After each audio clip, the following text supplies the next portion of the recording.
Y quiero que usted pueda internalizar en esta mañana el tema de este sermón.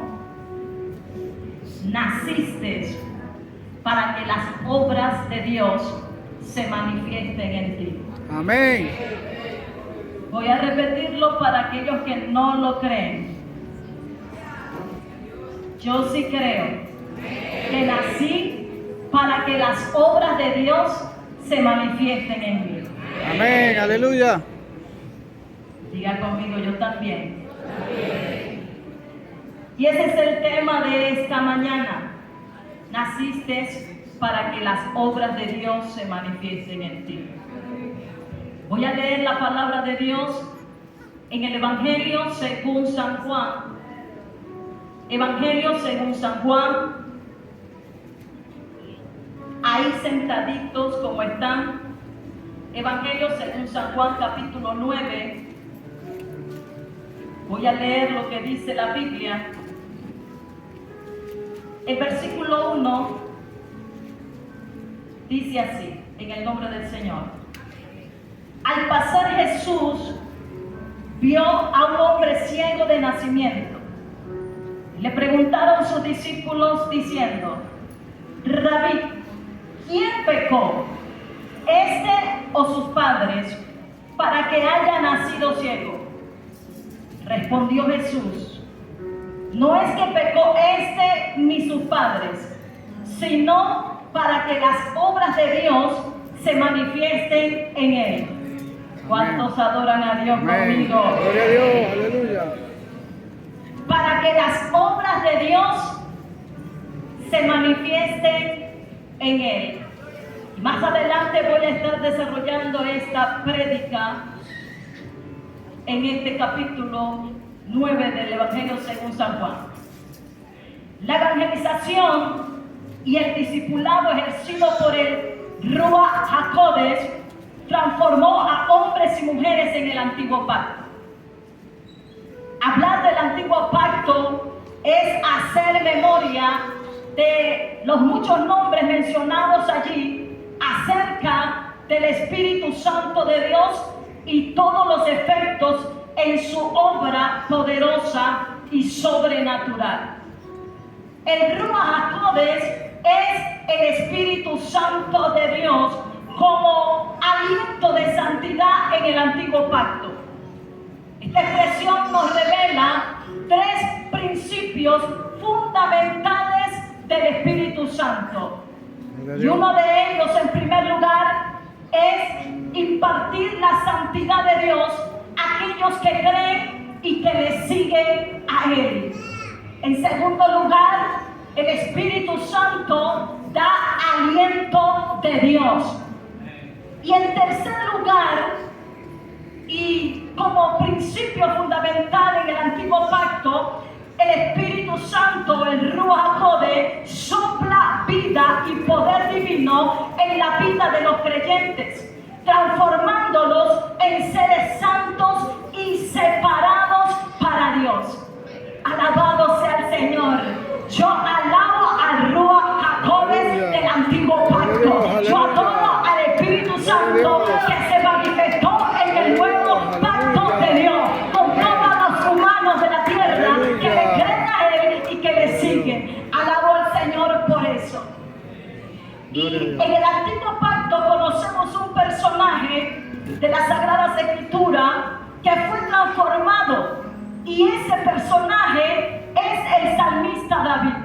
El salmista David, después de cometer un horror, el pecado en su vida, terror le causó después de haberlo cometido, angustia y arrepentimiento. Dice la palabra de Dios en el Salmo 51 y versículo 9 al 13, que el salmista David expresó al eterno y soberano Dios después de hacerse una introspección. Él dijo, el versículo 9 y 13 del capítulo 51: esconde tu rostro de mis pecados y borra todas mis maldades. Y como así, David, que yo voy a esconder mi rostro ¿Y cómo así, David, que me voy a ocultar, que tengo que tapar mi rostro porque tus pecados son conocidos delante de mi presencia? El salmista David dijo, no solamente esconde, oculta, tapa tu rostro, sino que también toma en tu mano un borrador para que mis pecados sean borrados. El salmista David, este hombre muy estimado y reconocido como un gran hombre de Dios, reconoció y dijo, yo sé que hay uno que es creador, hay uno que se llama Dios, hay uno que es soberano y Él crea en mí todas las cosas nuevas. Por eso dice la palabra de Dios, crea en mí, oh Dios, un corazón limpio y renueva un espíritu recto dentro de mí. El salmista David dijo, no me eches de delante de ti y no me quites de mí tu Santo Espíritu. ¿Y cómo así, David? ¿Será que tú sabes que yo tengo poder para echarte de mi presencia? ¿Será que tú reconoces que yo tengo poder para quitar mi espíritu, mi ruach HaKodesh de ti, de tu vida? ¿Será que estás reconociendo que tus pecados no me son ocultos? Y el salmista David dijo, vuelve el gozo de tu salvación y espíritu noble me sustente. ¿Y qué te sustentaba antes, David? ¿Qué estabas alimentando tu espíritu con qué? Cuando me estás diciendo que ahora tu espíritu me sustente. Dame un espíritu noble. Entonces David no tenías un espíritu noble, tenías un espíritu falso delante de mi presencia. Y la palabra de Dios dice que entonces, dijo David, y cuando pronuncia esa palabra, entonces, esto indica, hermanos, amigos que estás aquí en esta mañana, que va a haber una acción con todo lo que él expresó anteriormente. Gloria a Dios. Dios no solamente quería de David que reconociera todo lo que él es soberano, todo lo que él puede hacer, sino que David hiciera algo, accionara. Y por eso David dijo, entonces, ¿qué va a hacer David? Entonces dice la palabra de Dios, enseñaré a los transgresores tus caminos. Enseñaré a los pecadores que se convertirán a ti. Ahora podemos entender que después de reconocer, porque para ser discípulo hay que reconocer primero y arrepentirse y también purificarse. Para poder ser un discípulo del Señor, tenemos que hacer lo que hizo el salmista David. Y lo voy a repetir. Antes de ser un discípulo, tiene que haber arrepentimiento y purificación. Amén. Alabado sea el Señor. Ahí está la acción del salmista David. Había pecado, sí, había pecado. Porque él dijo, yo pequé, me reconozco todos mis errores, mi falta, mis culpas. Pero también yo te digo, entonces enseñaré. Enseñaré, Señor, a aquellos que violentaron la ley tuya. Enseñaré a aquellos que pecaron, que erraron al blanco. Aquellos que fallaron al tiro. Como es el pecado. La palabra pecado es una palabra hebrea más común en el Antiguo Testamento como hatá, y significa fallar el tiro al blanco, perder el camino o extraviarse. David erró al blanco, y errar al blanco es una raíz hebrea que es shara. Y es colocar, apuntar, señalar. Es como aquel arquero que centra la flecha, apuntando centradamente, señalando, y muy para poder acertar, tiene que centrar bien la flecha y no puede errar al blanco. Alabado sea el Señor. El salmista David se hizo una introspección y dijo: yo tengo que mirarme hacia adentro. Yo tengo que inspeccionarme internamente y mirarme interiormente.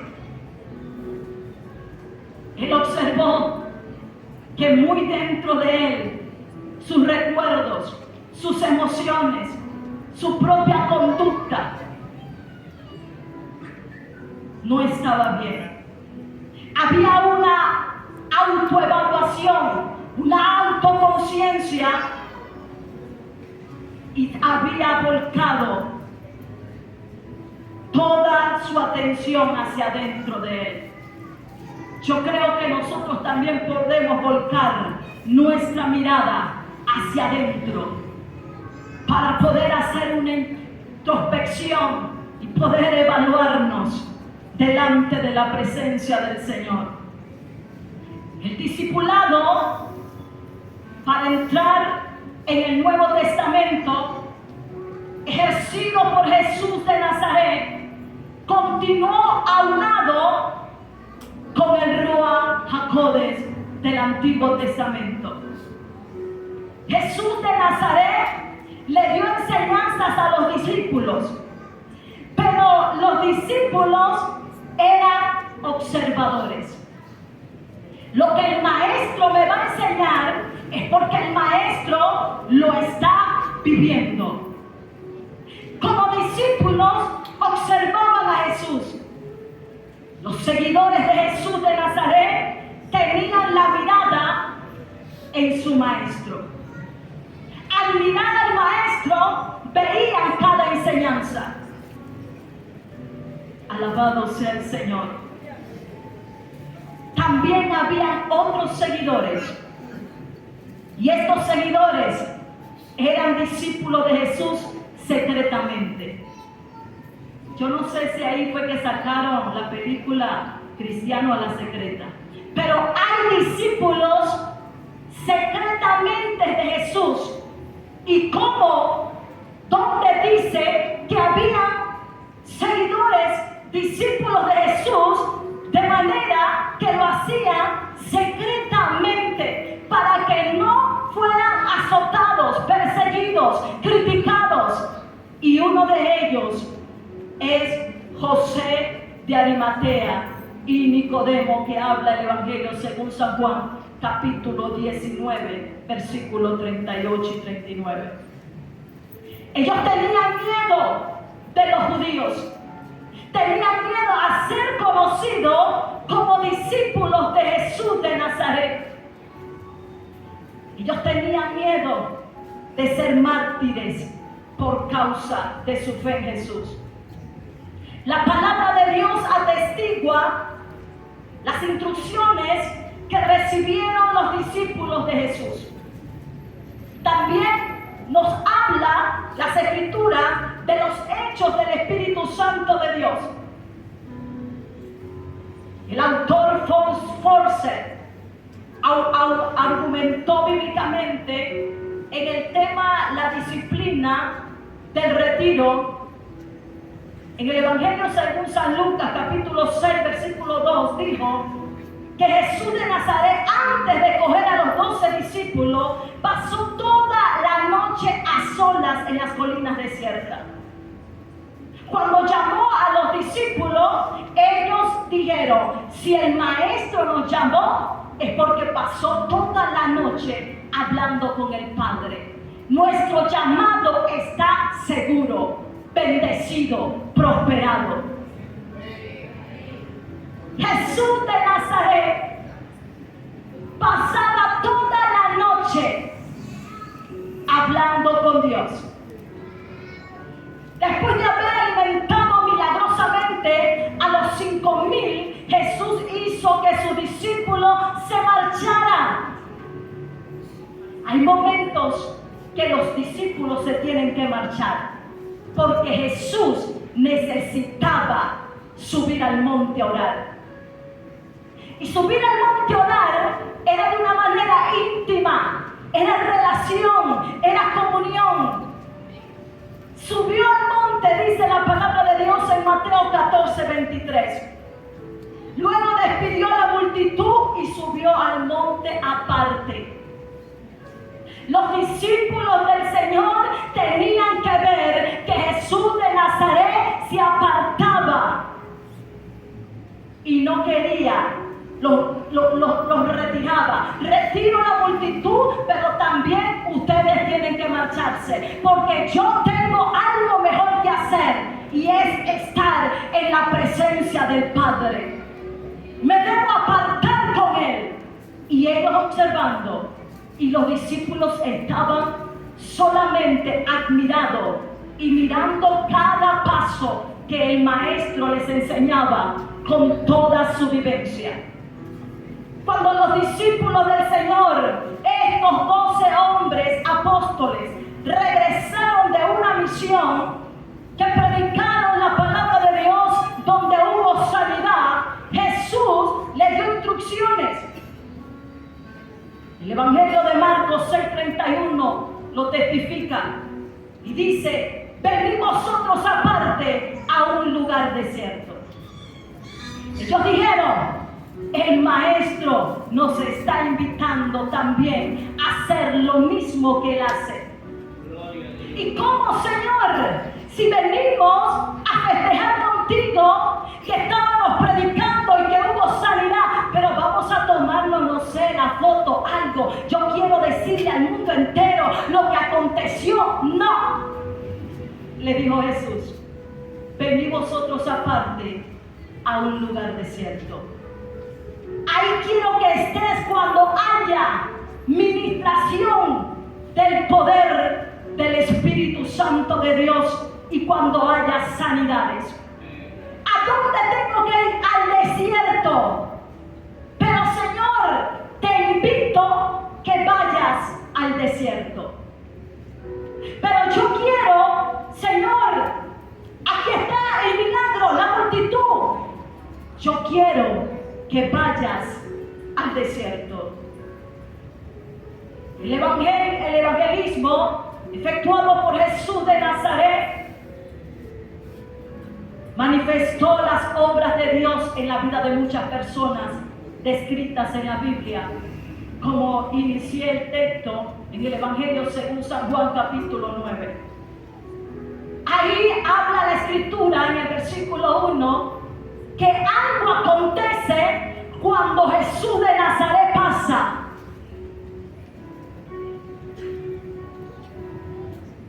Voy a repetir. Hay algo que acontece cuando Jesús de Nazaret pasa. Y en esta oportunidad, Jesús de Nazaret pasaba y había un hombre ciego de nacimiento. Y este hombre ciego de nacimiento, lo que estaba oyendo era: ese hombre es un pecador. Eres así, tu condición es así. Naciste ciego porque eres pecador. Y si tú no eres pecador, entonces tus padres son los pecadores. Este hombre era ciego, pero no era sordo. Este hombre escuchaba todo lo que le estaban diciendo a su papá y a su mamá. Es decir, que los discípulos imprudentes estaban ofendiendo a sus padres. Se les olvidó que era ciego y no sordo. Y este hombre, dice la palabra de Dios, que cuando él está escuchando todo lo que los discípulos decían, la Biblia dice que pasó Jesús. pasó Jesús. Aleluya. Gloria a Dios. Cuando pasa Jesús, los discípulos tienen que callar. Cuando pasa Jesús, todo lo que están murmurando sus discípulos, intimidando a aquel que estaba ciego de nacimiento, ofendiéndoles en palabra, dice la Biblia que Jesús dijo: tu pensamiento, lo que ustedes piensan, no es así.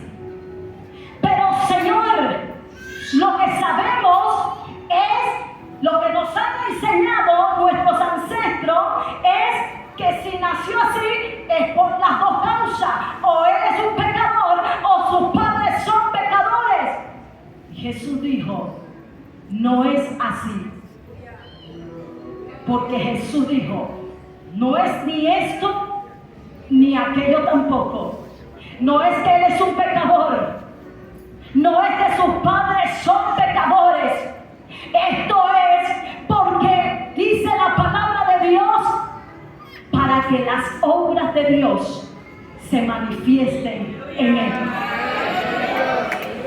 Yo creo que las obras de Dios se tienen que manifestar en tu vida.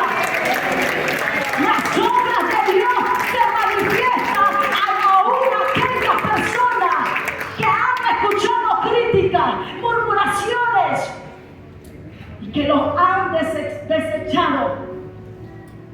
Y Jesús dijo: lo que desecha el hombre, yo lo tomo y lo transformo. Lo que el hombre no ve, yo hago que vea. Y este hombre llegó y dijo: ya yo no le voy a prestar oído a los discípulos. Escuché la voz de los discípulos, pero estoy oyendo la voz de Jesús de Nazaret, y esa es la que tiene poder de Dios para sanidad. Yo quiero la sanidad. Escúchame, a mí no me interesa lo que estos hombres han dicho de mí. Me voy a hacer el sordo, aunque soy el ciego. No escuché nada, porque si yo escucho y dejo que llegue a mi corazón, entonces me va a tocar como el salmista David, hacerme una introspección y mirarme internamente y decir: Señor, colócame un corazón nuevo. La palabra de Dios dice: alabado sea el Señor. Dice la Biblia que este hombre, en el versículo 2 y 3, dijo: yo necesito oír la voz de Jesús. La voz de Jesús sana. Yo quiero que usted me ayude con su fe. La voz de Jesús de Nazaret sana. Yo creo que hay una atmósfera de sanidad en esta mañana.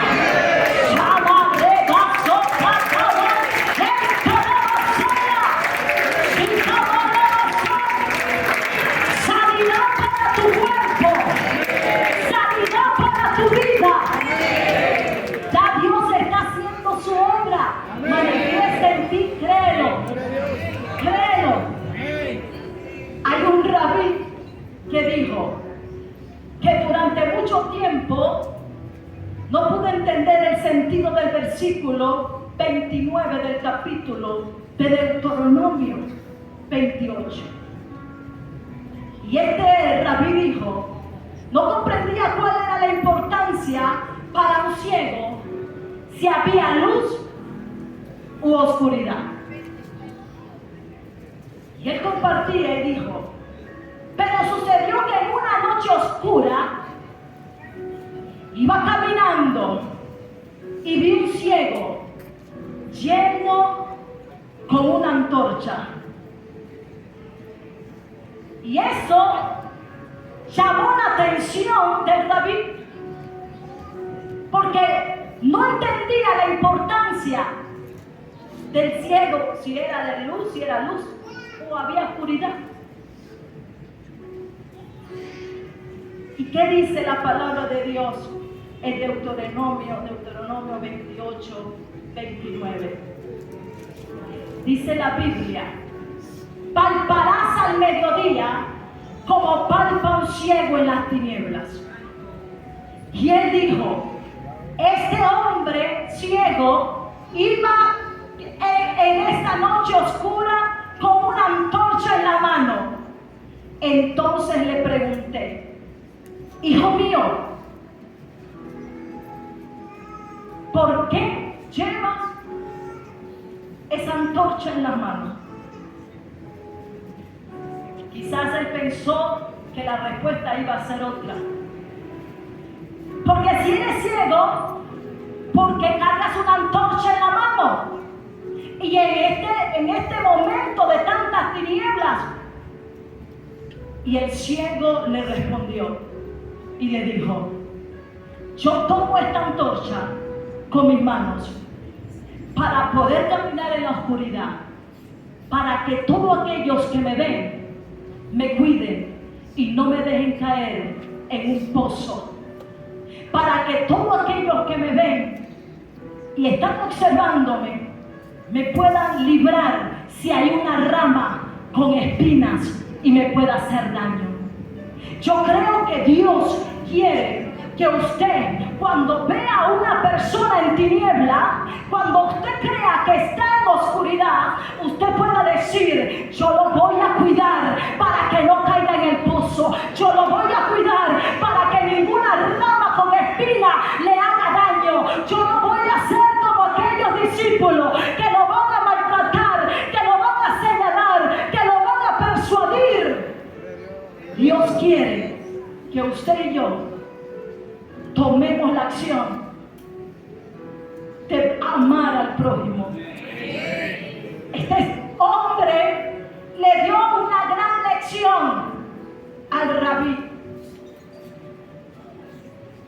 Yo quiero decirles que la evangelización de Jesús manifestó luz. Yo no sé qué pasa cuando usted y yo evangelizamos, qué se manifiesta. Pero la evangelización de Jesús de Nazaret manifestó luz. Si usted lo puede ver en el versículo 5 del capítulo 9 del Evangelio de Juan que estamos leyendo.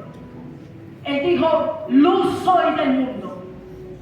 Y cuando usted y yo predicamos, esa luz resplandeciente también ilumina el mundo. La evangelización de Jesús manifestó un milagro sobrenatural. Lo muestra el versículo 6 y 7. Eso es lo que manifiesta la evangelización de nuestro Maestro. La evangelización de Jesús cambió el estado de un hombre ciego en el versículo 8. ¿Cuál era el estado de ese hombre ciego?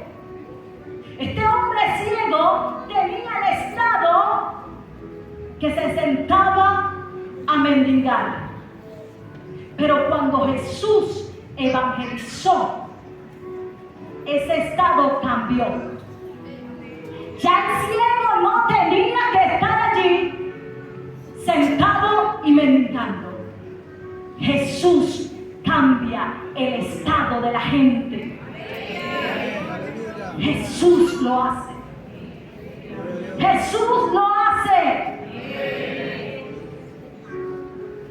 La evangelización de Jesús produjo comentarios, preguntas, alborotos, amenazas, testimonios.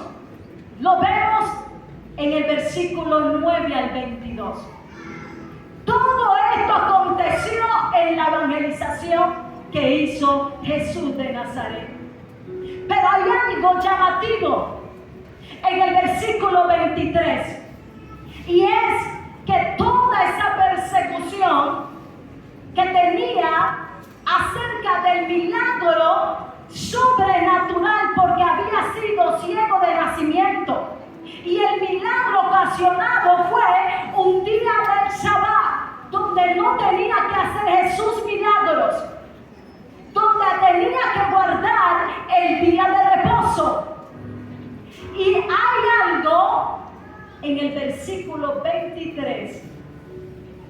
quiero compartirlo con ustedes.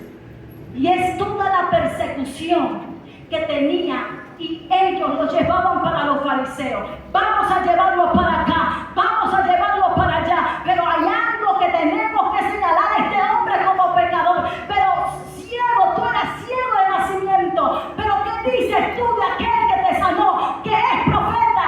Bueno, sí, es profeta, yo digo que es profeta. No, no es profeta, es un pecador. Está violentando los mandamientos, la Torá, porque es día de reposo y te sanó. Y entonces lo llevaron ante sus padres. Dijeron, no, vamos a preguntar mejor a los que lo vieron nacer. Y entonces dice la palabra de Dios que buscaron al padre y a la madre. Los fariseos, los acusadores, los perseguidores buscaron la manera de saber qué pasó con este hombre, porque ahora ve. Y los padres dijeron, edad tiene, pregúntenle a él.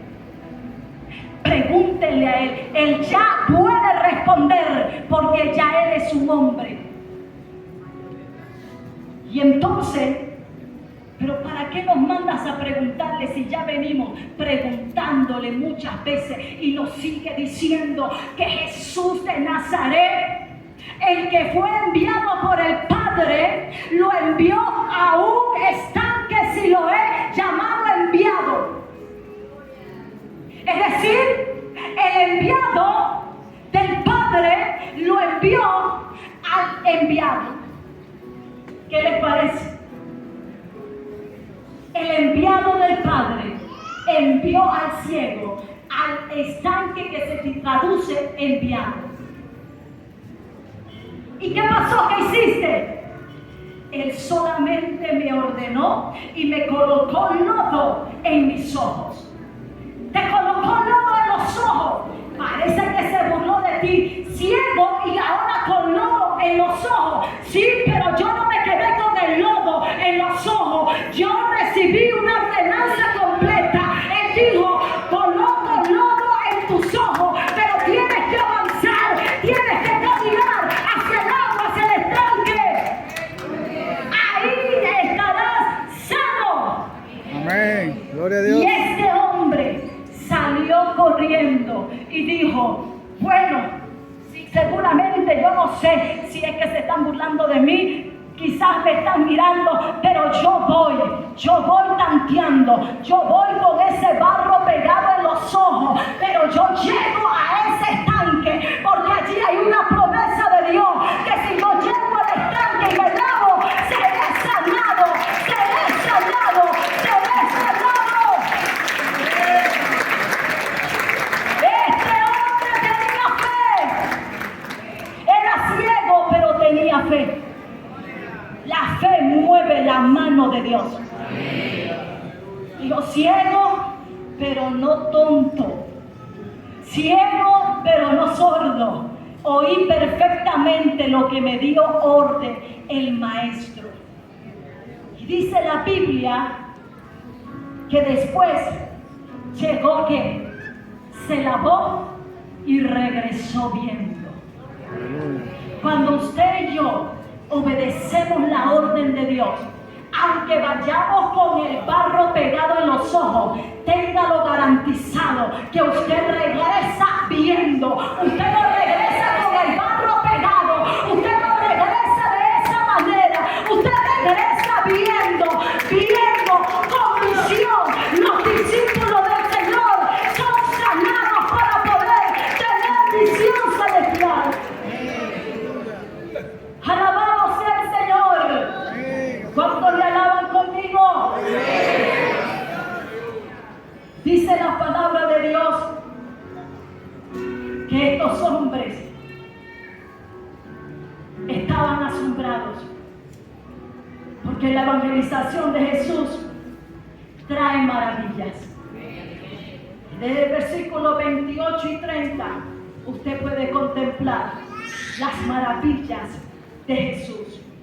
Esta evangelización, una de las maravillas que trajo fue que ellos comenzaron a ser discípulos de Jesús de Nazaret. Es una gran maravilla ser discípulo de nuestro Santo Maestro. ¿Cuántos discípulos hay aquí? A ver, levánteme la mano los amigos. Los amigos. Dios también puede manifestar la obra de Dios en tu vida.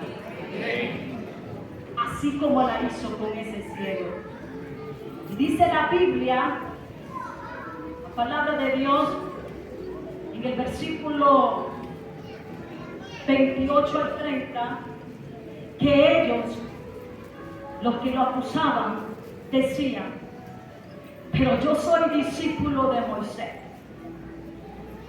Y yo me imagino al ciego, que no era sordo, escuchando. Y la palabra de Dios dice, en el Evangelio según San Juan, capítulo 5, versículo 46, dice: porque si creyeseis a Moisés, me creeríais a mí, porque de mí escribió él. Tú eres discípulo de Moisés, pero yo soy discípulo de aquel que enseñó a Moisés. Oye, ayúdeme por favor. Yo creo que estoy con los discípulos de Jesús. Y si hay discípulos de Moisés, vamos a convertirlos con la palabra de Dios. Ellos decían: Moisés nos dio la Torá. Moisés nos dio los grandes mandamientos. Yo me imagino al ciego meditando, pero Jesús es la palabra encarnada. En el capítulo 1 de Juan 1:1, el verbo encarnado. No tengo nada que envidiarte porque eres discípulo de Moisés. Yo apunté bien. Dice la palabra de Dios en el versículo 17 de Juan 1: pues la ley por medio de Moisés fue dada, pero la gracia y la verdad vinieron por medio de Jesucristo. ¿Cuántos le adoran a Jesucristo? La gracia y la verdad vinieron por medio de Jesucristo. Pero yo te voy a decir algo. Decían quizás, especulando aquí, pero yo te voy a decir algo. Moisés es nuestro libertador. Es el libertador del pueblo de Israel. Yo me imagino meditando el ciego, escuchando a estos discípulos de Moisés.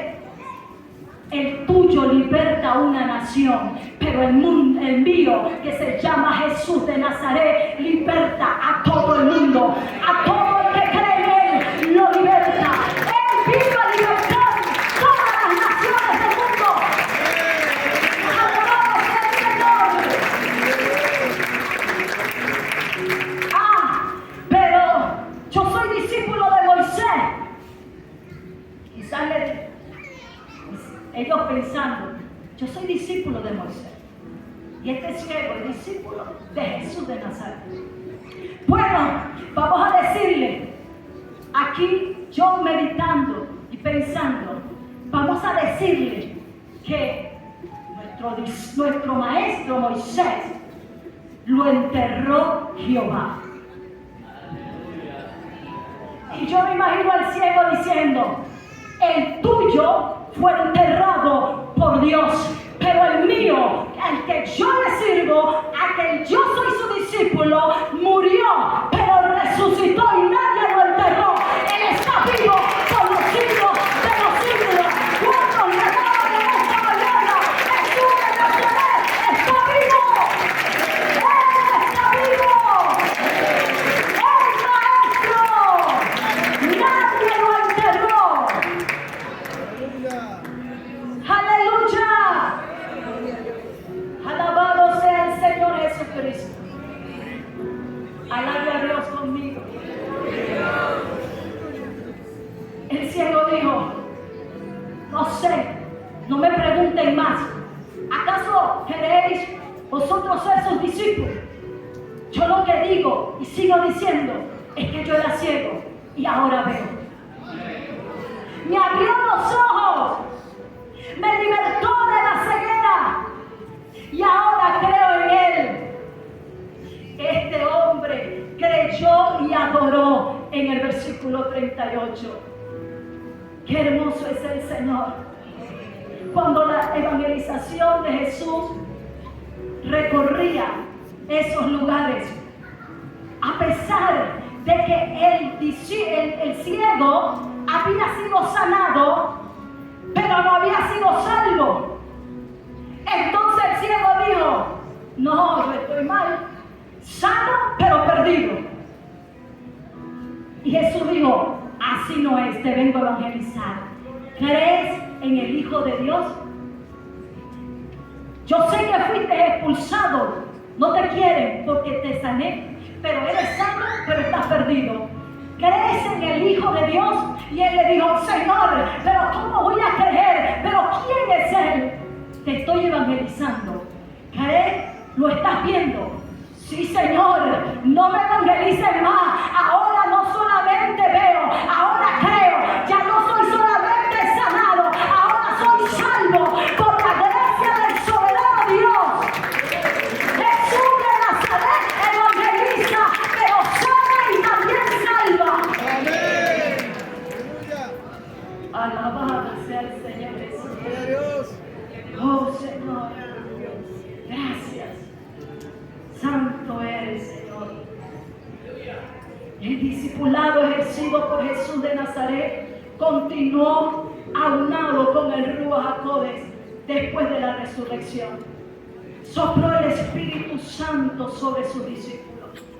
Usted lo puede leer en Juan 20, 21 al 22. Y habiendo dicho esto, sopló y dijo: recibid el Espíritu Santo. Lo que Él promete lo cumple, hermano. Amén. Alabado sea el Señor. La evangelización y el discipulado ejercido por Jesús de Nazaret continuó aunado con el Ruach HaKodesh después de la ascensión. Usted puede ver que hubo una ascensión después de la muerte y allí no terminó el trabajo de nuestro Santo Maestro. Alabado sea el Señor. Cuando usted y yo entendemos que se derramó el Espíritu Santo de Dios en el libro de los Hechos y comenzaron lenguas repartidas como de fuego, estas lenguas repartidas son llamadas una glosolalia y otra xenolalia.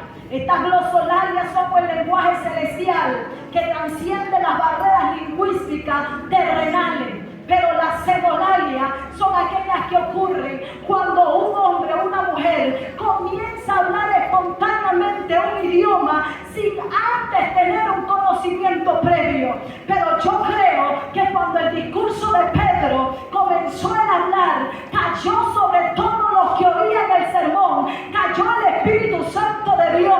Es decir, se derramaron lenguas glosolarias, esas lenguas que traspasan, esas lenguas que te edifican, esas lenguas que tienen poder. Cuando Pablo visitó Éfeso, no habían conocido quién era el Espíritu Santo. Y las manos de Pablo fueron usadas para que recibieran al Espíritu Santo de Dios.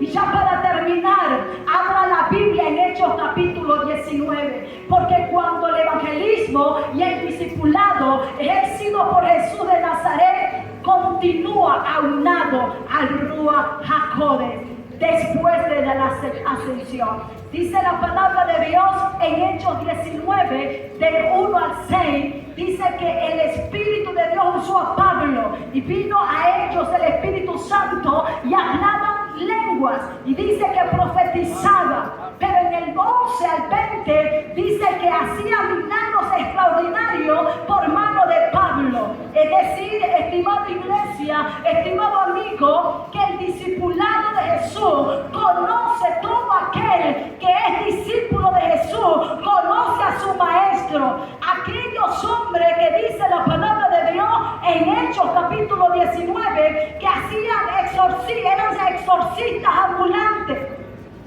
Estos exorcistas ambulantes hacían el intento. Ellos decían, voy a intentar, si yo invoco el nombre del que predica Pablo, si yo invoco el nombre de Jesús, yo creo que los demonios se me van a someter. Porque ellos veían que todos los que iban y los llevaban enfermos y todo aquel que Pablo se le acercaba eran sanados, libertados. Entonces ellos dijeron, en ese capítulo 19, ellos dijeron, si esto es así, yo también lo voy a practicar. Es decir, voy a intentar llamar al nombre que ellos mencionan. Pero déjame decirte que esto no es por lo que tú intentes. Esto es comunión con el Espíritu Santo. Esto es presencia de Dios en tu vida. Por eso Pablo, cuando él caminaba por Éfeso, entonces pudo escuchar que habían esos exorcistas ambulantes. Los exorcistas ambulantes tienen que tener cuidado, porque donde está la presencia de Dios no es por los muchos intentos que tú hagas, no es por lo mucho que tú desees, porque los demonios dijeron, yo sé quién es Pablo, yo sé al Jesús que predica Pablo, pero entonces habían 7 hijos de este sacerdote Esceva, y dice la palabra de Dios que eran 7 exorcistas ambulantes. Los adoradores, si me pueden ayudar. 7 exorcistas ambulantes. Pero cuando tú tienes la presencia de Dios, el Dios del cielo saca a la luz esos 7 exorcistas que ambulan por allí y que están tratando de engañar a la gente. Con la presencia de Dios no se juega, porque si tú invocas el nombre del Señor, los demonios van a saber qué boca lo llamó. Si es la boca sucia de exorcistas ambulantes, te vas a salir golpeado, vas a salir desnudo. Pero si es una boca que profetiza, que es santa, si es una boca que alaba a Dios, como el apóstol Pedro, como el apóstol Pablo, si es una boca que está profetizando, entonces ¿qué sucede? ¿Ah?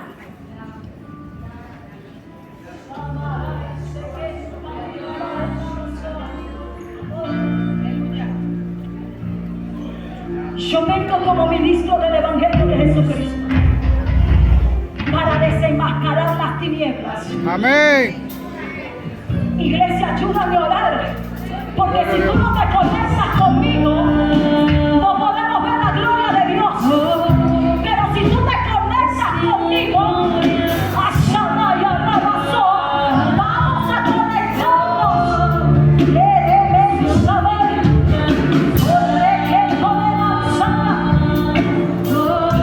Esos exorcistas ambulantes han dañado iglesias. Esos exorcistas ambulantes han querido ofrecer al pueblo de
Aleluya.